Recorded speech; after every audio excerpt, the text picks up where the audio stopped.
श्री गणेशाय नमः। जय श्री कृष्ण, राधे राधे। दोस्तों, आप सभी को हमारे YouTube channel Shraddha and faith में स्वागत है। दोस्तों, आज है कार्तिक मास की कृष्ण पक्ष की द्वादशी तिथि और दिन है सोमवार। दोस्तों, विशेष रूप से सोमवार के दिन भगवान शिव के पूजा के लिए बहुत खास माना जाता है। मान्यता है कि यदि कोई भी श्रद्धा भाव से सभी सोमवार का व्रत करता है और उसका कथा सुनता है तो उस व्यक्ति पर भगवान शिव और पार्वती जी की अवश्य कृपा होती है। सोमवार की व्रत और कथा के श्रवण से मनुष्य के दुख और चिंताएं दूर होती है एवं शरीर के रोगों से मुक्ति मिलती है। इसके अलावा इस व्रत को कहने से एवं कथा के श्रवण से कुंडली में चंद्र ग्रह की स्थिति मजबूत होती है। कुंवारी लड़कियों द्वारा इस व्रत को कहने से उनको मनोकूल जीवन साथी मिलता है। वही सुहागिन महिलाओं का सौभाग्य अखंड रहता है, घर में सुख शांति बनी रहती है। दोस्तों, आज आप श्रवण करेंगे कार्तिक मास के 12वें दिन की कथा। तो चलिए दोस्तों, आज के वीडियो का शुरुआत करें। दोस्तों, आज की कथा सुनने से पहले हम गणेश जी की छोटी सी कथा का श्रवण कर लें। दोस्तों, एक बार भगवान गणेश बाल रूप में चुटकी भर चावल और चम्मच में दूध लेकर पृथ्वी लोक में निकले। वे सबको अपने खीर बनाने को कहते जा रहे थे, पर सब ने उनकी बात को अनदेखा किया। इसी दौरान एक गरीब बुढ़िया ने उनकी खीर बनाना स्वीकार कर एक भगोना चूल्हे पर चढ़ा दिया। इस पर गणेश जी ने घर का सबसे बड़ा बर्तन चूल्हे पर चढ़ाने को कहा।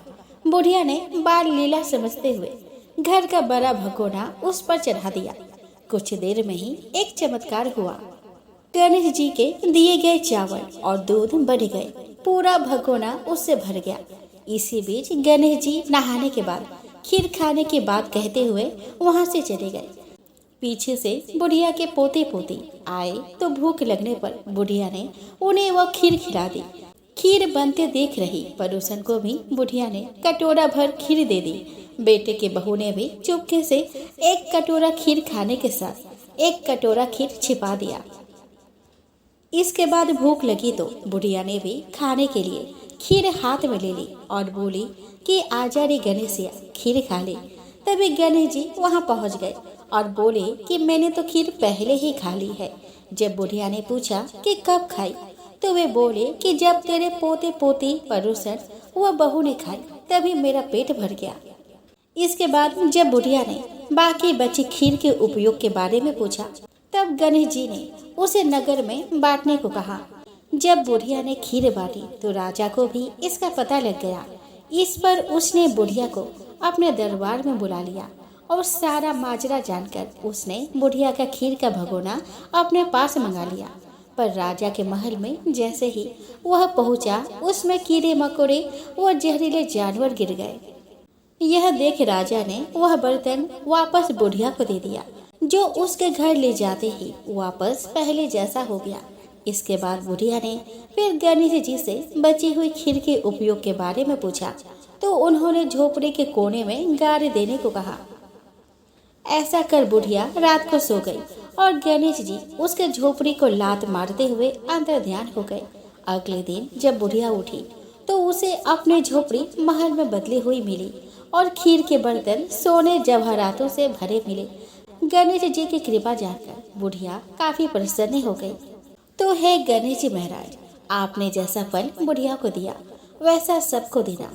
कथा कहने वाले व हुंकार भरने वाले और आसपास के सुनने वाले सबके भंडारे भरे रखना। दोस्तों, एक बार सागर पुत्र जलंधर अपने पत्नी वृंदा सहित असुरों से सम्मानित हुआ सभा में बैठा था। तभी गुरु शुक्राचार्य का वहां आगमन हुआ। उनके तेज से सभी दिशाएं प्रकाशित हो गई। गुरु शुक्राचार्य को आता देखकर सागर पुत्र जलंधर ने असुरों सहित उठकर बड़े आदर से उन्हें प्रणाम किया। गुरु शुक्राचार्य ने उन सबको आशीर्वाद दिया। फिर जलंधर ने उन्हें एक दिव्य आसन पर बैठाकर स्वयं भी आसन ग्रहण किया। फिर सागर पुत्र जलंधर ने उनसे विनय पूर्वक पूछा कि हे गुरुजी, आप हमें यह बताने की कृपा करें कि राहु का सिर किसने काटा था। इस पर दैत्य गुरु शुक्राचार्य ने विरोचन पुत्र हिरण्यकश्यप और उसके धर्मात्मा पौत्र का परिचय देकर देवताओं और असुरों द्वारा समुद्र मंथन की कथा संक्षेप में सुनाते हुए उन्होंने बताया कि जब समुद्र से अमृत निकला तो उस समय देव रूप बनाकर राहु भी पीने बैठ गया। इस पर इंद्र के पक्षपाती भगवान विष्णु ने राहु का सिर काट डाला। अपने गुरु के मुख से इस प्रकार के वचन सुनकर जलंधर के क्रोध का सीमा न रहा। उसके नेत्र लाल हो गए। फिर उसने अपने धस्मर नामक दूत को बुलाया और उसे शुक्राचार्य द्वारा सुनाया गया वृत्तांत सुनाया। तत्पश्चात उसने धस्मर को आज्ञा दी कि तुम शीघ्र ही इंद्रपुरी में जाकर इंद्र को मेरी शरण में लाओ। धस्मर जलंधर का बहुत आज्ञाकारी एवं निपुण दूत था। वो जल्द ही इंद्र की सुधर्मा नामक सभा में जा पहुंचा और जलंधर के शब्दों में इंद्र से कहा कि हे देवता धाम, तुमने समुद्र का मंथन क्यों किया और मेरे पिता के समस्त रत्नों को क्यों ले लिया? ऐसा करके तुमने अच्छा नहीं किया। यदि तू अपना भला चाहता है तो उन सब रत्नों एवं देवताओं सहित मेरे शरण में आ जा, अन्यथा मैं तेरे राज्य का ध्वंस कर दूंगा। इसमें कुछ भी मिथ्या नहीं है। इंद्र बहुत विस्मित हुआ और कहने लगा कि पहले मेरे भय से सागर ने सब पर्वतों को अपनी कुक्षी में क्यों स्थान दिया और उसने मेरे शत्रु दैत्यों की क्यों रक्षा की? इसी कारण मैंने उनके सभी रत्न हरण कर लिए। मेरे द्रोही सुखी नहीं रह सकता, इसमें संदेह नहीं है। इंद्र की ऐसी बात सुनकर वह दूत शीघ्र ही जलंधर के पास आया और सब बातें कह सुनाई। उसे सुनते ही वह दैत्य मारे क्रोध ही अपने ओष्ठ फड़फड़ाने लगा और देवताओं पर विजय प्राप्त करने के लिए उसने उद्योग आरंभ किया। फिर तो सब दिशाओं पाताल से करोड़ों करोड़ों दैत्य उसके पास आने लगे। शुंभ निशुंभ आदि करोड़ों सेनापतियों के साथ जलंधर इंद्र से युद्ध करने लगा। शीघ्र ही इंद्र के नंदन वन में उसने अपनी सेना उतार दी। वीरों की शंख ध्वनि और गर्जना से इंद्रपुरी गूंज उठी। अमरावती छोड़ देवता उससे युद्ध करने लगे। भयानक मारकाट हुई। असुरों के गुरु आचार्य शुक्राचार्य ने अपने मृत संजीवनी विद्या से और देवी गुरु बृहस्पति द्रोणागिरी से औषधि लाकर जिलाते रहे। इस पर जलंधर ने क्रोध होकर कहा कि मेरे हाथ से मरे हुए देवता जी कैसे जाते हैं? जिलाने वाली विद्या तो आपके पास है। इस पर शुक्राचार्य ने देव गुरु द्वारा द्रोणा पर्वत से औषधि लाकर देवताओं को जिलाने की बात कह दी। यह सुनकर जलंधर और भी कुपित हो गया। फिर शुक्राचार्य जी ने कहा, यदि शक्ति हो तो द्रोणागिरी को उखाड़कर समुद्र में फेंक दो, तब मेरे कथन की सत्यता प्रमाणित हो जाएगी। इस पर जलंधर कुपित होकर जल्द ही द्रोणागिरी पर्वत के पास पहुंचा और अपने भुजाओं से पकड़कर द्रोणागिरी पर्वत को उखाड़कर समुद्र में फेंक दिया। यह तो भगवान शंकर का तेज था। इसमें जलंधर की कोई विचित्रता नहीं थी। तत्पश्चात वह सागर पुत्र युद्ध भूमि में आकर बड़ी तीव्र गति से देवताओं का संहार करने लगा। जब द्रोणाचार्य जी औषधि लेने गए तो द्रोणागिरी को उखाड़ा हुआ सुनने पाया। वह भयभीत हो देवताओं के पास आए और कहा कि युद्ध बंद कर दो, जलंधर को अब नहीं जीत सकोगे। पहले इंद्र ने शिव जी का अपमान किया था। यह सुन देवता युद्ध में जय की आशा त्याग कर इधर उधर भाग गए। सिंधु सूत निर्भय हो अमरावती में घुस गया।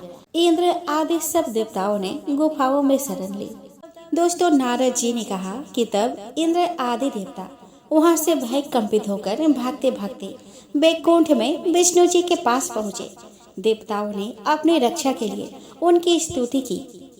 देवताओं की उस दिन वाणी को सुनकर करुणा सागर भगवान विष्णु ने उनसे कहा कि हे देवताओं, तुम भय को त्याग दो, मैं युद्ध में शीघ्र ही जलंधर को देखूंगा। ऐसा कहते ही भगवान गरुड़ पर जा बैठे। तब समुद्र तनया लक्ष्मी जी ने कहा कि हे नाथ, यदि मैं सर्वदा आपके प्रिया और भक्त हूँ तो मेरा भाई आपके द्वारा युद्ध में नहीं मारा जाना चाहिए। इस पर विष्णु जी ने कहा कि अच्छा, यदि तुम्हारा ऐसे ही प्रीति है तो मैं उसे अपने हाथों से नहीं मारूंगा, परंतु युद्ध में अवश्य जाऊंगा, क्योंकि देवताओं ने मेरी बड़ी स्तुति की है। ऐसा कहा भगवान विष्णु युद्ध के उस स्थान में जा पहुंचे जहां जलंधर विद्यमान था। जलंधर और विष्णु का घोर युद्ध हुआ। विष्णु के तेज से कंपित देवता सिंहनाद करने लगे।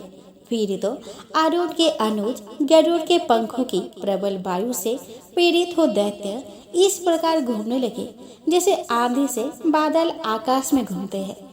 तब तो अपने वीर दैत्यों को पीड़ित होते देखकर जलंधर ने क्रोध होकर विष्णु जी को उद्धत वचन कहकर उन पर कठोर आक्रमण कर दिया। आइए दोस्तों, अब हम श्रवण करें गजेंद्र मोक्ष की कथा। तो दोस्तों, क्षीर सागर में त्रिकुट नाम का एक प्रसिद्ध पर्वत था। वह 10,000 योजन ऊंचा था। प्राकृतिक सौंदर्य उस पर बिखरा पड़ा था। उसके सुंदर शिखर क्षीर सागर के जल में प्रतिबिंबित होते रहते थे। उस पर्वत के हरी पन्ने के पत्थरों से वहां की भूमि हरी धूप से भरी हुई लगती थी। उस पर्वत की कंदराओं में सिद्ध, चारण, गंधर्व, विद्याधर, नाग, किन्नर और अप्सराएं आदि सदा विहार किया करते थे। सर्वत्र संगीत की ध्वनियां उठती रहती थी। सुंदर सुंदर पक्षी सर्वत्र कलरव करते रहते थे। उस पर्वत पर भगवत प्रेमी महात्मा वरुण का एक ऋतुकाम नामक अति सुंदर उद्यान था। देवंगनाएं उसमें क्रीड़ा किया करती थी। उसमें सब ओर से दिव्य वृक्ष शोभायमान थे, जो फलों और फूलों से सदा लदे रहते थे। उस उद्यान में एक बड़ा भारी सरोवर था, जिसमें सुनहले कमल खिले रहते थे। उस पर्वत के घनघोर जंगल में बहुत सी हथिनियों के साथ एक गजेंद्र निवास करता था। वह बड़े बड़े हाथियों का सरदार था। उसके मद का पान करने के लिए भौरे उसके गंड स्थल के आसपास मंडराते रहते थे। उस समय धूप काफी तेज थी। प्यास के कारण वह गजेंद्र अत्यंत व्याकुल हो रहा था। कमल पराग से सुवासित वायु की गंध सूंघकर वह सरोवर की ओर चल दिया। थोड़ी देर बाद वह सरोवर के तट पर पहुंचा। उस सरोवर का जल अत्यंत निर्मल और स्वच्छ था। गजेंद्र ने सरोवर में प्रवेश करके जी भरकर जल पिया और सुर उठा उठाकर जल के फव्वारे छोड़े। जल में स्नान करके उसने अपनी थकान मिटाई। गजेंद्र उन्मत्त हो रहा था। उस समय उसे जरा भी अनुमान नहीं था कि विपत्ति उसके सिर पर मंडरा रही है। उस सरोवर में कई विशाल ग्रह रहते थे। भाग्य की प्रेरणा से एक बलवान ग्रह ने मदमस्त गजेंद्र का पैर अपने लंबे मुख से पकड़ लिया। अकस्मात आई इस विपत्ति को आया देखकर शक्तिशाली गजेंद्र भी घबरा गया। उसने अपने आप को छुड़ाने का बहुत प्रयत्न किया, परंतु वह अपने पैर को छुड़ा नहीं सका। दूसरे हाथी और उनके बच्चे गजेंद्र की दशा देखकर वह घबरा गए। वे जोर जोर से सिंघाड़ने लगे। गजेंद्र अपने पैर को जितना खींचने का प्रयत्न करता, वह शक्तिशाली ग्रह उसे उतना ही पानी के भीतर खींच लेता। इस प्रकार संघर्ष करते हुए उन्हें काफी समय हो गया। अंत में गजेंद्र शिथिल पड़ गया और अपने आप को छुड़ाने में असमर्थ समझने लगा। तो उसने मन में विचार करके भगवान श्री हरि की शरण लेना ही ठीक समझा। उसने सोचा कि काल बड़ा बली है। वह सर्प के समान सभी को निकल जाने के लिए दौड़ता ही रहता है। उससे पूरी तरह भयभीत होकर जो प्रभु के शरण में चला जाता है, उसे प्रभु अवश्य बचा लेते हैं। वे प्रभु सबके आश्रयदाता है। मैं अब उन्हीं के शरण लेता हूँ, वे ही मुझे अब बचा सकते हैं। ऐसा सोचकर उसने भगवान श्री हरि को स्मरण किया। गजेंद्र ने मृत्यु के भय को अपने चित्त से निकालकर एकाग्र चित्त होकर इस प्रकार भगवान की स्तुति की। गजेंद्र ने कहा कि हे प्रभु, आप जगत के मूल हैं और सभी जीवों के हृदय में निवास करते हैं। आप ही समस्त जगत के स्वामी हैं। आपके कारण ही इस संसार में चेतना का संचार होता है। मैं आपको नमन करता हूँ और अपने आप को आपके श्री चरणों में समर्पित करता हूँ। यह सारा प्रपंच आपकी माया के कारण ही हो रहा है। आप सभी के साक्षी हैं और सर्वत्र आपकी दृष्टि घूमती रहती है। हे प्रभु, आप सभी कार्य और कारणों से परे हैं। मैं आज आपके शरण में हूँ। इस काल के मुख से मुझे बचाइए। मैं आपको नमन करता हूँ। विवेकी पुरुष कर्म संन्यास अथवा कर्म समर्पण भाव से आपका अंतःकरण शुद्ध करने के लिए आपका ध्यान करते नहीं अघाते। आप सभी भक्तों को मोक्ष प्रदान करने वाले हैं।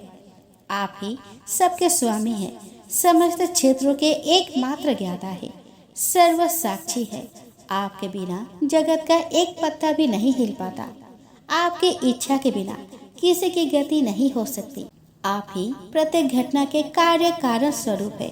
यह ग्राह जो आज मेरे पैर को पकड़कर खींच रहा है, यह भी आपकी इच्छा का ही परिणाम है।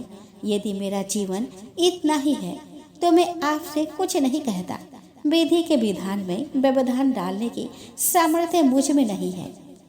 यदि मेरे भीतर कोई अहंकार आपको प्रतीत हुआ है तो उसके कारण भी आप ही है, क्योंकि आप सभी इंद्रियों के आश्रय है। सभी चराचर सृष्टि में आपका ही प्रतिबिंब गोचर हो रहा है। मैं आपको नमन करता हूँ। प्रभु, मेरी रक्षा करे, मेरे अपराधों को क्षमा करे।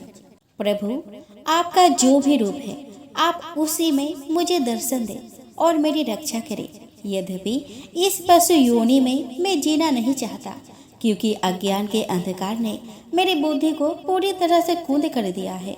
मैं इस आवरण से छूटना चाहता हूँ, परंतु काल क्रम के अनुसार यह अपने आप नहीं छूट सकता। मैंने तो आपको पुकारने के लिए अब तक जो कुछ भी कहा है, वह जंगल में भ्रमण करते हुए ऋषि मुनियों के मुख से जो कुछ भी सुना है, उसे ही अपनी स्मृति से दोहरा रहा हूँ। पता नहीं उसे दोहराने में मुझसे कहाँ कहाँ त्रुटि हुई है, यह मैं नहीं जानता। मैंने तो अब आपके शरण में अपने आप को डाल दिया है। आप जैसा चाहे वैसा करें। अपने अहम बुद्धि के कारण मैं आपके स्वरूप को नहीं जानता। बस इतना पता है कि आप सर्वशक्तिमान हैं। मैं तो अब आपके शरण में हूँ। गजेंद्र ने इस प्रकार प्रभु श्रीहरि की स्तुति की तो श्रीहरि गरुड़ पर सवार होकर तत्काल वहां पर आ पहुंचे और उन्होंने अपना सुदर्शन चक्र ग्रह के ऊपर छोड़ दिया। उसे ग्रह मारा गया और गजेंद्र का पैर छूट गया। इस प्रकार भगवान श्रीहरि ने गजेंद्र को ग्रह के मुख से बचाया।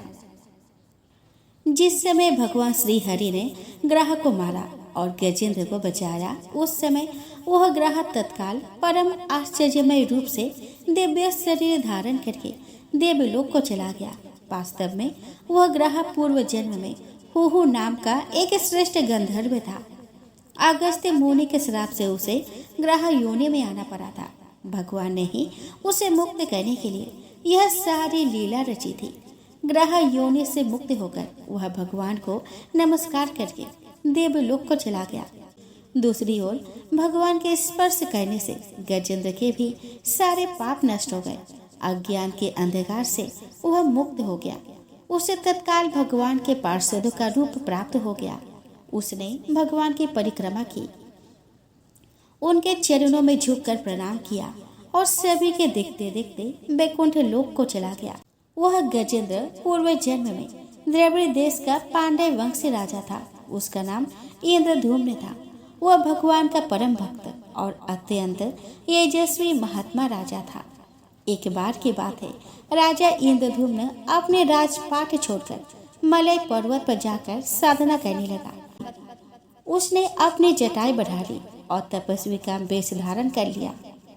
एक दिन वह स्नान आदि से निपटकर भगवान की पूजा एकाग्र मन से कर रहा था। उसी समय दैव योग से परम यशस्वी अगस्त्य मुनि अपनी शिष्य मंडली के साथ वहां पर आए।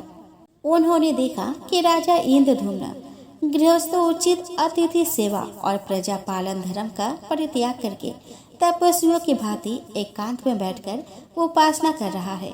उन्हें लगा कि एक राजा का यह अनुचित कर्म है। इससे मुनि को क्रोध आ गया। उन्होंने राजा को श्राप देते हुए कहा कि राजन, तूने गुरुजनों से शिक्षा ग्रहण नहीं की और परोपकार के कर्म से निवृत्त होकर अभिमानवश तू मनमानी कर रहा है। ब्राह्मणों का अपमान करने वाला तू हाथी के समान जड़ बुद्धि है, इसलिए तुझे अज्ञानी हाथी की योनि प्राप्त होगी। श्राप देकर अगस्त्य मुनि अपने शिष्य मंडली के साथ वहां से चले गए। राजा इंद्रधूम्न ने अपना भाग्य समझकर श्राप को स्वीकार कर लिया और उसे इस प्रकार हाथी की योनि प्राप्त हुई। परंतु भगवान की आराधना जिसने एक बार हृदय से की हो, उसे किसी भी योनि में क्यों न डाल दिया जाए, भगवान का ध्यान उसे आ ही जाता है। मनुष्य योनि में किए गए सत्कर्म सदैव उसके साथ रहते हैं और वे उसे हर प्रकार के पाप कर्मों से बचाते रहते हैं। इसीलिए हाथी योनि में पड़ने के उपरांत जब गजेंद्र ने भगवान श्री हरि को याद किया तो उन्होंने उसका उद्धार करके उसे अपना पार्षद बना लिया। गंधर्व, सिद्ध और देवगण भगवान की इस लीला को देखकर उनका गुणगान करने लगे और भगवान गजेंद्र के सूक्ष्म शरीर को लेकर अपने धाम को चले गए।